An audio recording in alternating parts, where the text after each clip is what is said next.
여러분, 2026년 1월 3일 새벽, 세계는 충격에 빠졌습니다. 트럼프가 베네수엘라를 침공했습니다. 마두로 대통령을 생포해 뉴욕으로 압송했죠. 이건 단순한 군사작전이 아닙니다. 여러분의 투자와 실생활에 직격탄을 날릴 수 있는 지정학적 빅 이벤트입니다. 다들 아시다시피 베네수엘라는 확인된 원유 매장량 약 3천억 배럴로 세계 1위입니다. 사우디아라비아보다 많은 석유가 땅 밑에 잠들어 있죠. 하지만 베네수엘라 석유는 사실 그렇게 매력적이지 않습니다. 첫째, 채산성 문제입니다. 오리노코강 유역의 초중 진류는 유가가 배럴당 $80 이상이어야 수익이 납니다.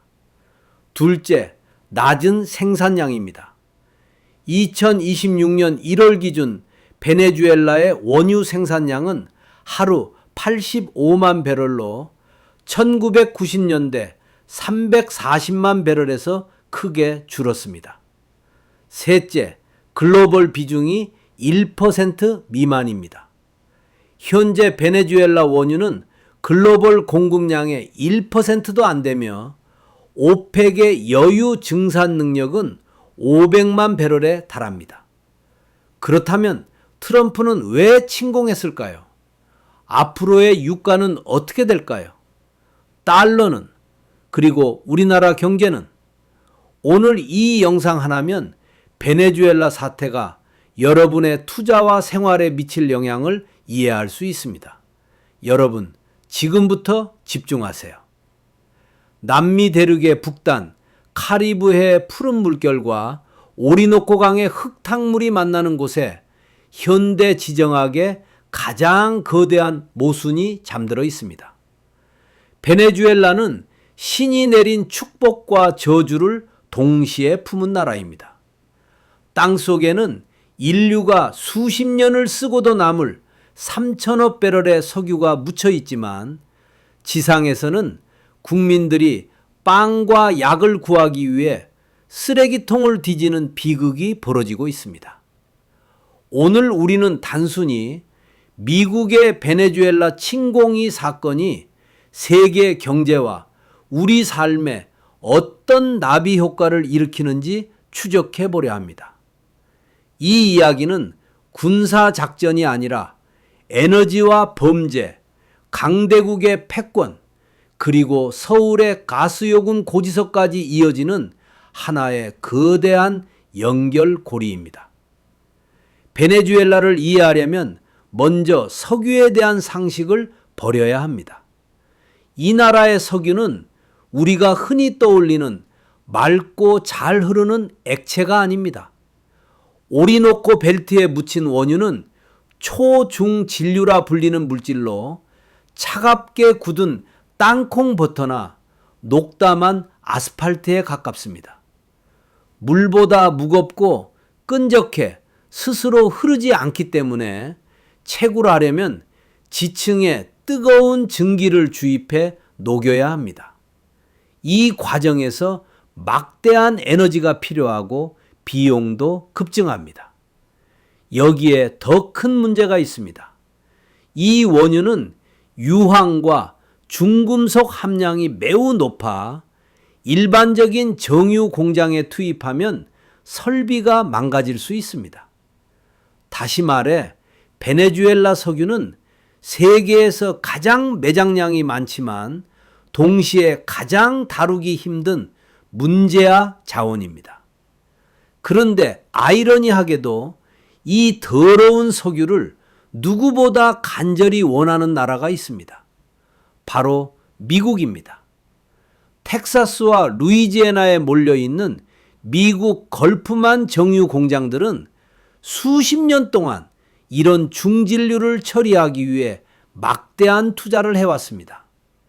이 공장들은 코커라는 강력한 분해 설비를 갖춘 말 그대로 강철 위장을 가진 괴물입니다. 하지만 셰일 혁명 이후 미국에서 너무 많은 경진류가 생산되면서 문제가 생겼습니다. 무거운 원유를 처리하도록 설계된 공장에 가벼운 기름만 들어오자 설비 효율이 급격히 떨어진 것입니다. 그래서 미국은 자국의 경질유를 수출하고 오히려 베네수엘라 같은 나라의 중질유를 수입해야 수익이 나는 기묘한 구조에 빠졌습니다. 특히 베네수엘라 국영 석유 회사의 자회사인 시트고가 소유한 미국 정유 공장들은 베네수엘라 원유에 최적화되어 있습니다. 제재로 공급이 끊기자 이 공장들은 비싼 대체 원유를 사거나 가동률을 낮춰야 했습니다. 침공 시나리오는 바로 이 산업적 미스매치를 군사력으로 해결하려는 시도라고 볼 수 있습니다. 여기에 또 하나의 핵심 키워드가 있습니다. 바로 희석제입니다. 베네수엘라 원유는 그대로는 파이프라인을 흐를 수 없기 때문에 나프타 같은 희석제를 섞어야 합니다. 과거 베네수엘라는 미국에 석유를 팔고 돌아오는 배에 미국산 희석제를 실어왔습니다.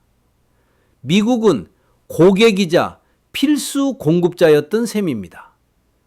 미국이 제재로 희석제 수출을 막자 베네수엘라의 석유 생산은 사실상 멈춰섰습니다. 침공 이후 가장 먼저 복구될 경제 활동이 바로 이 혈관 뚫기입니다. 미군 뒤에는 희석제를 실은 유조선이 따라붙을 것이고 그것이 들어오는 순간 베네수엘라의 유정은 다시 살아 움직이게 됩니다. 이 장면은 현대 전쟁이 군사와 산업, 에너지가 완벽하게 결합된 형태임을 보여줍니다. 하지만 전쟁에는 항상 명분이 필요합니다. 단순히 석유 때문이라는 이유로는 국제사회를 설득할 수 없습니다. 여기서 등장하는 것이 마약과의 전쟁입니다. 베네수엘라 군부 내부에는 태양의 카르텔이라 불리는 거대한 마약 조직이 존재합니다. 이는 마피아가 국가를 잠식한 수준이 아니라 국가 자체가 범죄 조직으로 변질된 사례에 가깝습니다. 미국은 마두로 대통령과 정권 핵심 인사들을 이 조직의 수괴로 지목했고 이들은 콜롬비아의 반군 조직과 협력해 코카인을 미국과 유럽으로 유통시킨 것으로 알려져 있습니다. 베네수엘라 공군 기지가 마약 수송기의 허브로 사용되고 해군이 마약 운반선을 보호한다는 증거들이 쌓이면서 미국은 이 정권을 단순한 정부가 아니라 나르코 테러리스트 집단으로 규정했습니다. 이 시나리오는 1989년 파나마 침공을 떠올리게 합니다. 당시 미국은 마약 밀매 혐의로 노리에가를 체포해 미국 법정에 세웠습니다. 베네수엘라에서도 비슷한 체포 작전이 명분이 될 수 있습니다. 하지만 현실은 훨씬 복잡합니다. 베네수엘라는 파나마보다 크고 잘 보장돼 있으며 친정부 민병대와 러시아대 방공망까지 갖추고 있습니다. 체포작전은 곧바로 시가전과 게릴라전으로 번질 가능성이 큽니다. 그럼에도 불구하고 마약왕 체포라는 프레임은 미국 내 여론과 국제사회의 침묵을 이끌어내는 강력한 도구가 됩니다. 이제 시선을 강대국으로 넓혀보겠습니다. 이 게임에서 가장 불편한 플레이어는 중국입니다. 중국은 지난 10여 년간 베네수엘라에 수백억 달러를 빌려주었고 그 대가로 석유를 받아왔습니다. 만약 친미 정권이 들어서서 이 빚을 혐오 부채라 선언한다면 중국은 막대한 손실을 입게 됩니다. 러시아 역시 베네수엘라를 미국의 뒷마당에 박아둔 지정학적 쐐기로 활용해 왔습니다.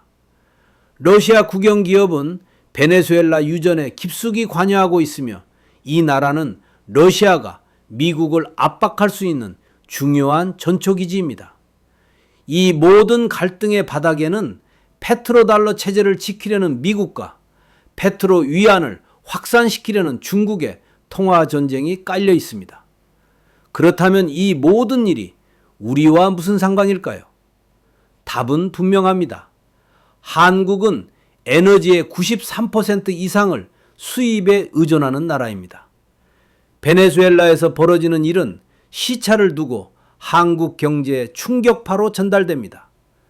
전쟁 소식이 전해진 직후 국제 유가는 급등하지만 주유소 가격은 2주에서 3주 뒤에 오릅니다. 사람들이 전쟁을 잊을 즈음 휘발유 가격이 급등하며 체감 공포가 시작됩니다. 겨울에는 더 심각합니다.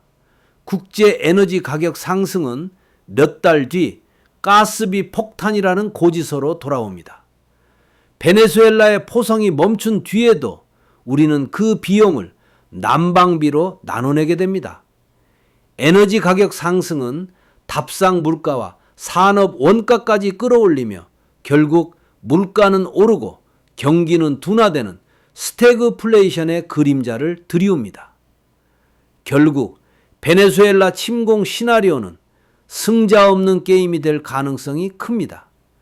미국이 군사적으로 승리하더라도 정글과 민병대, 망가진 인프라를 복구하는 데는 수년과 수백억 달러가 필요합니다. 이는 또 다른 늪이 될 수 있습니다. 이 시나리오가 보여주는 핵심은 하나입니다. 현대 세계는 하나의 유기체라는 사실입니다. 오리노코 강의 끈적한 기름 한 방울이 텍사스의 정유 공장을 거쳐 상하이의 금융시장을 흔들고 마침내 서울의 저녁 밥상까지 영향을 미칩니다. 그래서 지정학은 더 이상 먼 나라 이야기가 아닙니다. 베네수엘라의 검은 늪은 보이지 않는 끈으로 우리 모두의 삶과 연결되어 있습니다.